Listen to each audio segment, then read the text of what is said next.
Welcome to the Pursuit of Coconuts. My name is Poland, and I'm on the pursuit of creating a global social enterprise. People, planet, and prosperity. We make sure that the people in the supply chain are taken care of, the products are good for the environment, and that the profits are returned back into the prosperity of the communities we work with. After 2 years of research and development, we are finally bringing something that you guys use every day, including me, to the market, a natural, plant-based soap. For those of you who've been tracking with us for a while, you might be asking yourself, wait, you've got an aquaponics place, you inherited a hotel, where the heck is soap coming from? Now this is a story about bringing local price commodities to a global market. Asset-based community development brought us to farming. Farming formed our aquaponics and connected us with other local agricultural farms, and one of them happened to be coconuts.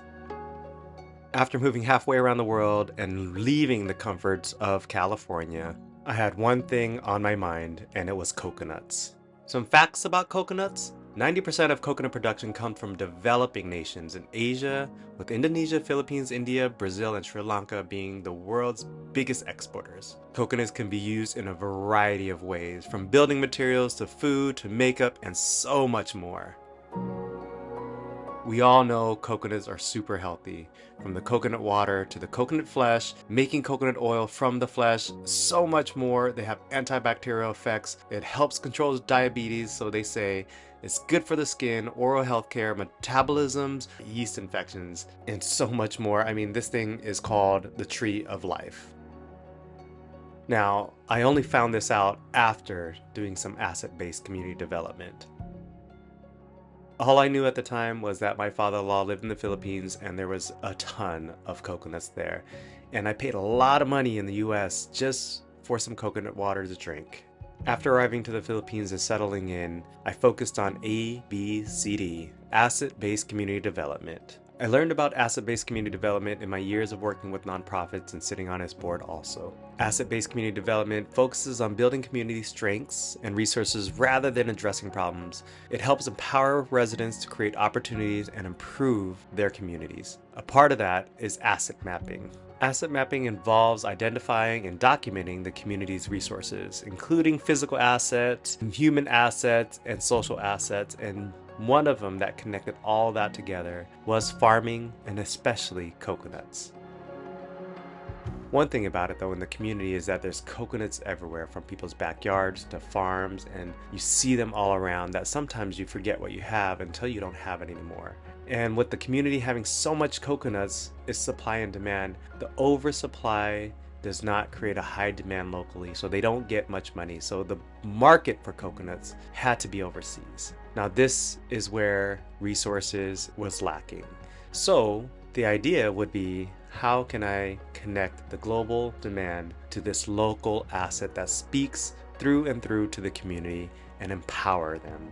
And that can only be done through collaboration. So this is where I did a deep dive into coconuts. I hired Bonyek to take me along, and he was working at a coconut farm. He introduced me to the manager of the coconut farm, Alan, and we explored the farms, their struggles, their wins, and their hopes and dreams. I also met Sir Romero, who was a dream to work with. His passion and love for the community and farming, I can't even explain how special he is.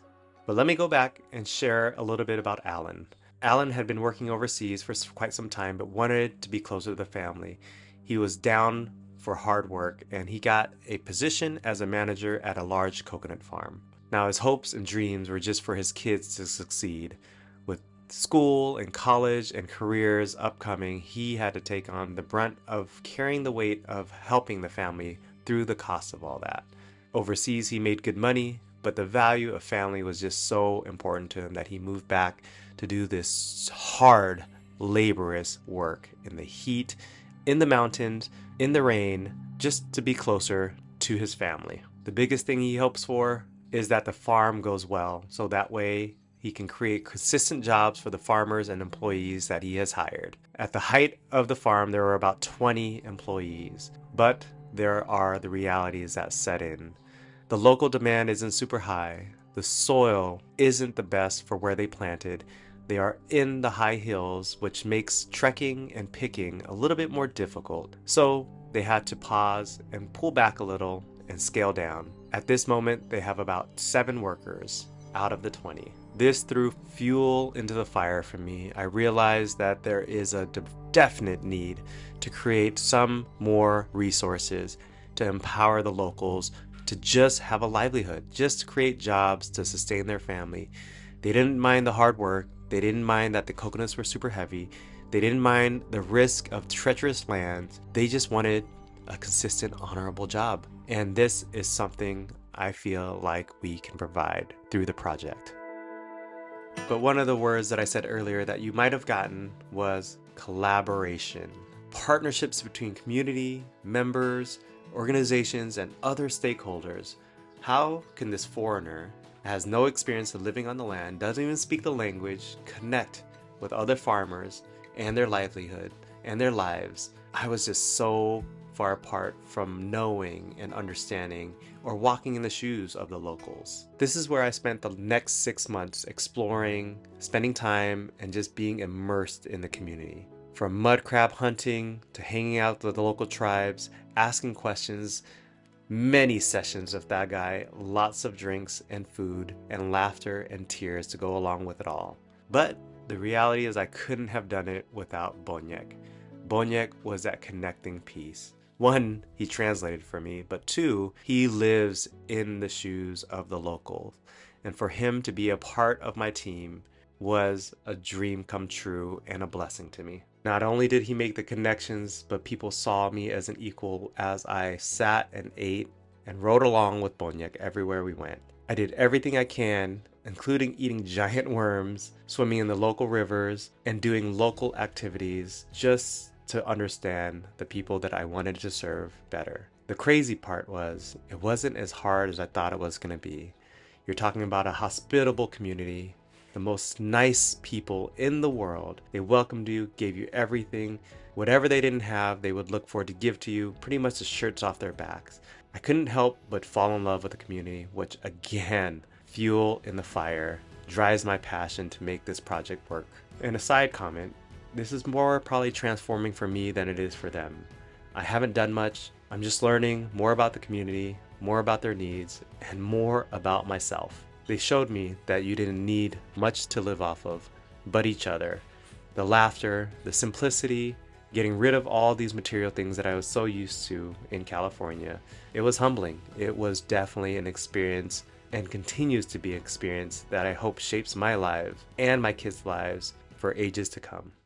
But the real work has just begun. With new friends, new allies, new knowledge, and a better lay of the land, a new path is set. The needs here presented itself very loudly and very clearly. Farmers weren't getting paid enough for the work that they do, and it's so important. The challenges of middlemen, because of that, raising prices every step of the way, and on average, transferring hands about 6 to 9 times, increasing prices for the locals. Equipment and methods were outdated here in Bohol. Public resources for the people lacked because of the corruption, and it felt like hope was slipping away, little at a time. And it started to be clearer and clearer that God had sent me in this direction for a purpose. Now, how that looks like, I'm still trying to figure out myself. It's an everyday walk of faith, day by day. But what I do know is there's a bunch of coconuts and there's a global demand that is rising. After visiting multiple manufacturers of coconuts, I realized that one of the easiest products that come out of coconuts is coconut oil. Virgin coconut oil to be exact. Process is simple. Get older coconuts, crack them, take the meat out of them, press the liquid out, and what you have is coconut milk. Let that ferment for a couple days, and you will have separated the oil from the milk. That oil contains so much good stuff for your body. You wouldn't believe it. There's also the coconut water, byproducts like the coconut charcoal and coconut rope using the husk, cocoa peat for fertilizers and gardening, and even a bunch of stuff for industrial use. I mean, the whole thing of the coconut can be used, and that is why it is good for the earth and it's a sustainable plant.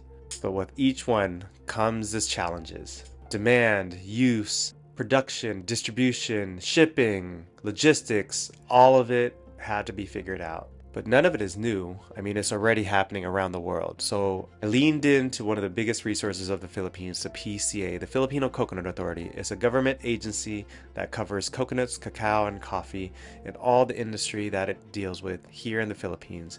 If you're dealing with coconuts, you're dealing with them. This is where I met Sir Romero years ago, and he introduced me to a lot of people in the industry. Him being a part of the PCA for so many years and now retired, he had so many connections, friends, and passion around the coconut industry. So I've met from farmers to developers to manufacturers, and one thing that was really prevalent was that they all focused on virgin coconut oil. Having some of the best stuff on earth and being at the source of it, there was also the realization that there's an oversupply of virgin coconut oil here locally. So for the next few months, I tried to figure out a way to distribute and sell virgin coconut oil. Not only did we start to study it, but we started using it at home, everything from oil pulling to using it on the skin. I couldn't believe how useful, how many uses, and how effective it was. I became a believer. I thought this would be an easy sell. Tons of market research started going into virgin coconut oil. I talked to the local producers, 3 or 4 of them. I tried to figure out what to do with the PCA, started looking into prices, bottling, shipping, tariffs, logistics. One thing for sure is that there's a huge market. The other thing that was very apparent was it's super competitive in this space. Day by day, week by week, and soon month by month, the excitement of this product started to show itself. Although a great product, as a social enterprise, I had to figure out how this could make some money for the local people. But here is the hard truth and reality. Although they have good equipment to manufacture here, it is really hard to compete with the global business of virgin coconut oil. So the production is very primitive and very laborious and adds up in cost. The second is volume is key, because as a global enterprise, you would have to do a lot of shipping. With gas prices where they're at, and even though there's tons of shipping and logistic companies, the cost of just getting product across the globe adds to the final cost of the product, and it would not be able to compete with the global market. Also, marketing. Marketing helps create value for a product, and there is a lack of marketing. And this is not because they are not skilled to do it, it's just because, quite frankly, the majority of the people in the Philippines aren't able to have the global experience to see or know or understand the market demand and the final customer's thought and process of what this coconut oil can provide. Most brands are looking for a cheap provider and pay very little money to the manufacturers. In turn, the farmers are paid even less. You can't really blame the retailers, as they're trying to create a business and make money.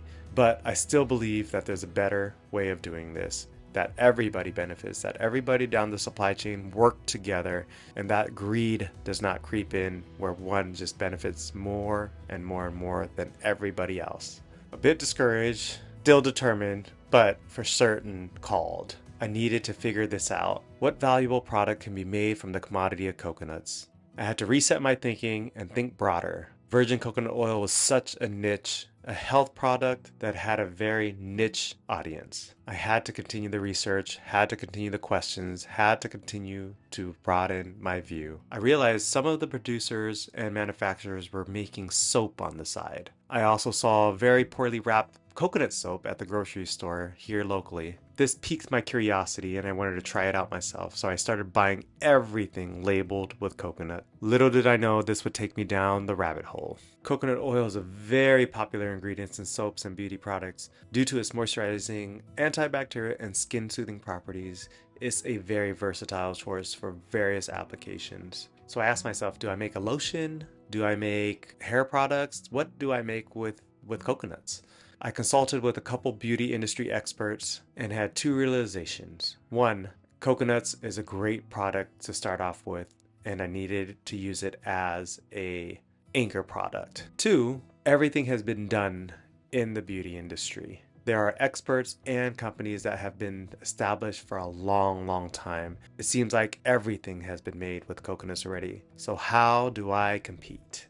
How do I bring value? How do I make something good that doesn't exist in the market already? I had to find patterns, loopholes, or just voids in where the coconut product that I would make would fill. I plan to do it transparently, honestly, and make sure that we do it well so that way we can compete against anybody out there. I had to dig deep and I had to go far and I had to look around and turn over every single rock that I could find. The statistics show how much coconuts is being exported, how much virgin coconut oil or crude oil from coconuts is being exported from the Philippines, and I realized it kept on growing. But as I looked for coconuts in the industry or out in retail, it was really, really hard to find.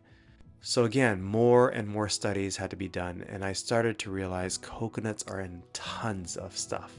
Actually, it's in a lot of the products that we purchase on a daily.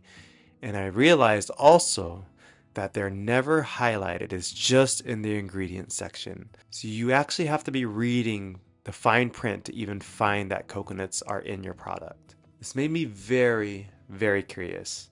You've got this amazing ingredient, but yet it's hidden. It's almost tucked away and just mentioned in a short, brief part of the ingredients. So in a nutshell, companies are buying this commodity at a very cheap price, not benefiting the farmer. It's an important product which they hide in the ingredient section because they need it for their products. It's resourceful, it's renewable, it's effective, and it's really good.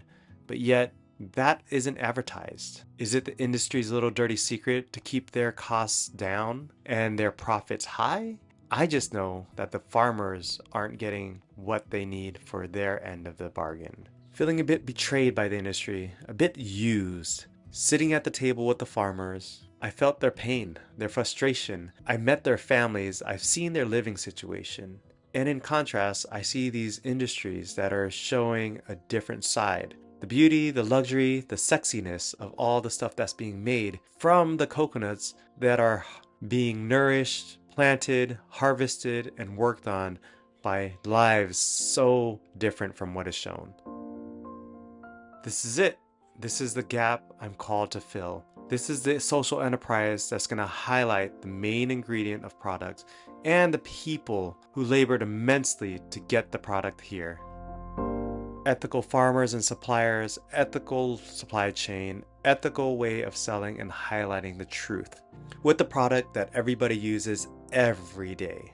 Soap, making the best soap in the world, sourcing the main ingredients from where they're at and making sure they're benefiting the people who work hard to provide them. So after a couple years, months and months and months of research and talking to so many manufacturers all around the world, we're finally in development. Our chemist is from New York, the USA, and we're probably going to do our first production batch in the US with top equipment. Once that's completed, our goal is to create the manufacturing here at Isla Eden, our aquaponic farm. It's going to be a manufacturing and development hub for more products, working with farmers to give a global reach, giving the hands who planted the seed a chance to grow into something more. Thank you for watching, and if you haven't already, please hit the subscribe button. We'll be sharing the pursuit of creating a global enterprise, social enterprise, to help the people, make sure that the planet is taken care of, and using the prosperity of the business to bless the communities that we serve. We've got the first large-scale aquaponic farm in the Central Visayas of the Philippines, and we would love for you to be a part of this journey and this pursuit. We will have a Patreon and a membership and sales coming up this year, and you can make the difference in changing the world and getting some cool stuff at the same time. So stay tuned as we share our journey. Thanks again for being a part of the pursuit of coconuts. Peace.